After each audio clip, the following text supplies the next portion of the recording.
एक सुदूर भारतीय गांव में, जहां परंपराएं गहरी थी और जंगल प्राचीन रहस्यों को छिपाते थे, वहां अर्जुन नाम का एक जिज्ञासु युवा लड़का रहता था। यह गांव अपनी प्राचीन परंपराओं और प्रेतवाधित बरगद के पेड़ की भयानक कहानी के लिए जाना जाता था।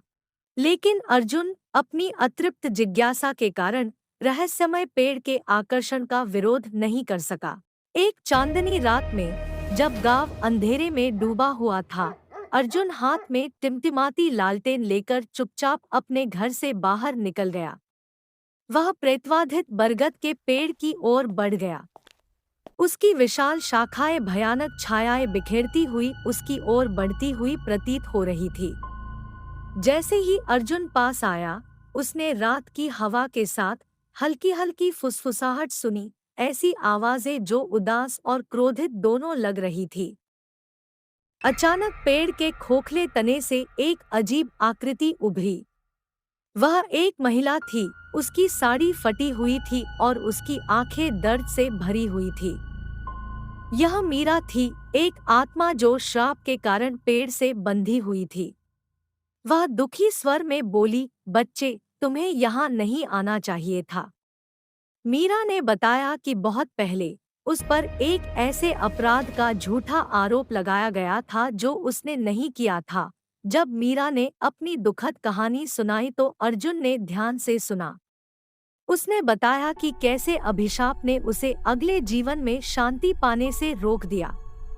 गांव भूल गया था सच्चाई, और उसकी बेचैन आत्मा अब तक न्याय की तलाश में है। मीरा की दुर्दशा से प्रभावित होकर अर्जुन ने उसकी मदद करने का वादा किया।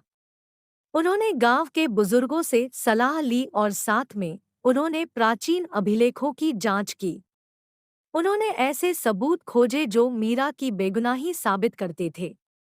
अब सच्चाई सामने आने के बाद गांव ने मीरा की आत्मा को प्रेतवाधित बरगद के पेड़ से मुक्त करने के लिए एक समारोह आयोजित किया।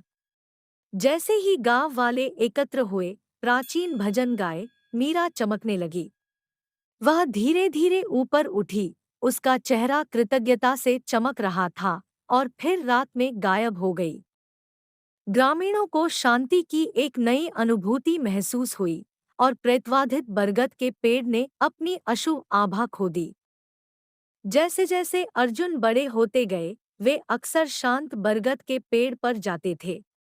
वह उसकी छाया के नीचे बैठता था और उसकी पत्तियों के बीच से सरसराती हुई हल्की, आरामदायक हवा को महसूस करता था।